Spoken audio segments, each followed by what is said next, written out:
I have two small questions. Firstly, with the speculation, and some would say rampant speculation in the high-tech and internet arenas, could you share your views on the potential fallout from this speculation for the general economy? And secondly, how long did it actually take you to perfect that curveball? And are we going to see it tonight? I don't think I want to give anything away about my pitches tonight. Ernie Banks may be in the audience. I know he's in town, and I just can't afford to do that. But you'll see it tonight, and you can describe it any way you'd like. The question about the high-tech stocks and possible fallout. Anytime there have been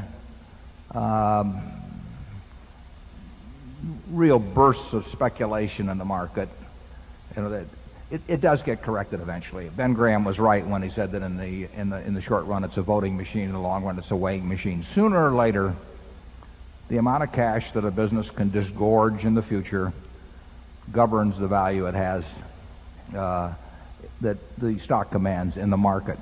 But it can take a long time.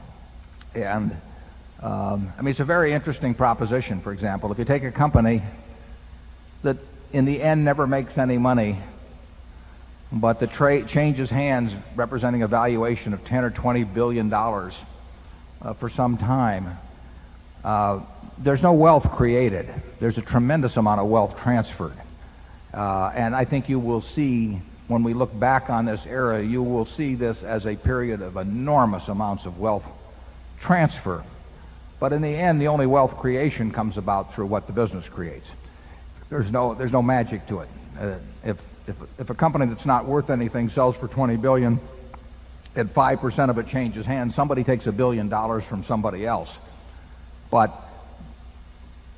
investors as a whole gain nothing. They all feel richer. It's a very interesting phenomenon, but they can't be richer except as a group unless the company makes them richer. And it's the same principle as a chain letter.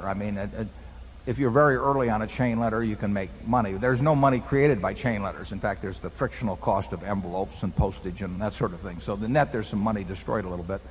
And there's money destroyed by the frictional costs of trading and investing. That comes out of investors' pockets.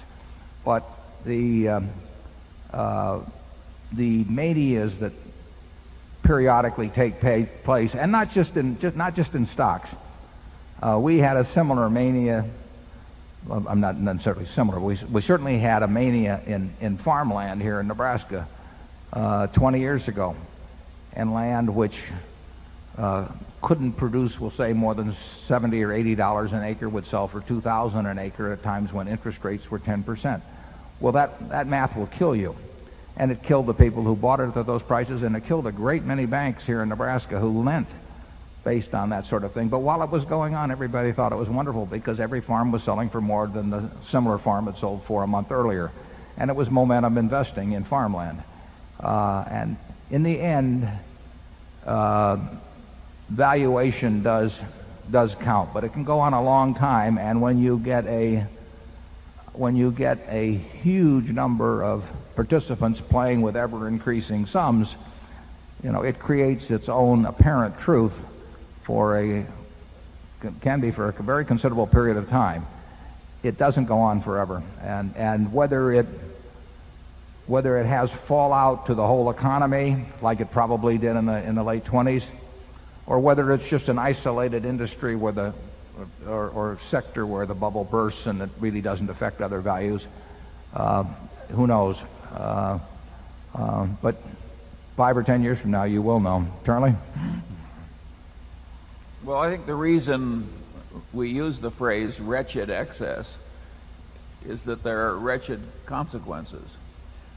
If you mix the mathematics of the chain letter or the Ponzi scheme with some legitimate development like the development of the internet, you are mixing something which is wretched and irrational and has bad consequences with something that has very good consequences.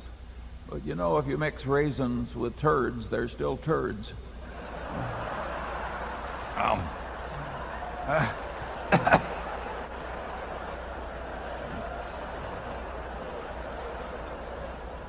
That's why they have me write the annual report.